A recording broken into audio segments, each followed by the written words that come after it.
Cover din. Yan. Mga naghahanap ng mga purebred bower. Mostly karamihan mga red. Ayan.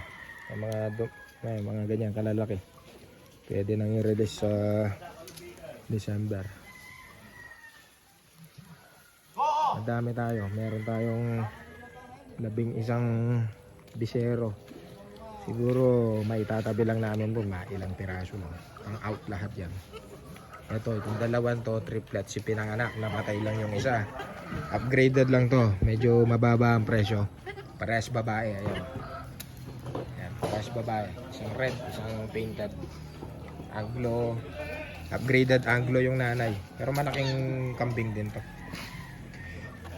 Ayan, ayan, kamay ko, oh, ayan, oh. Medyo makapal-kapal din, oh, ayan, oh. Ayan yung mga anak niya. Siguro mahigit 1 buwan pa lang to. 2 babae ang anak niya. Upgraded, available yan, 2 yan. Tapos may kuya pa yan.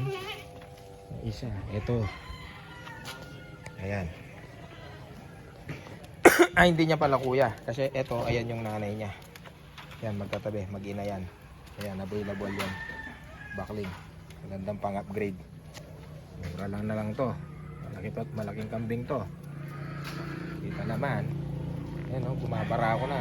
Nananayo na yung balayibo sa batok eh. Ina-out ko lang to ng mas mababa kasi baka makakasta sa mga iba namin mga kambing.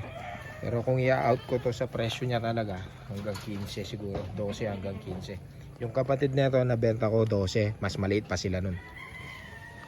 Ayan. Napaisip tuloy ako. Nakita ko tuloy yung size niya ngayon. Tagal kasi ako hindi nakapasyal dito.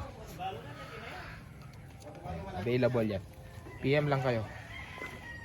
Ayan yung mga traditional, mga full blood. Pero babae lalaki yung mga yan. Ayan yung nanay nila, traditional. Yung tatay nila red, pero mas malakas yung dugo ng nanay.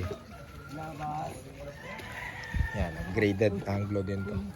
Tapos itong 2 puti, upgraded, purebred Anglo. Pati yung isa dun, ayun, purebred din Anglo.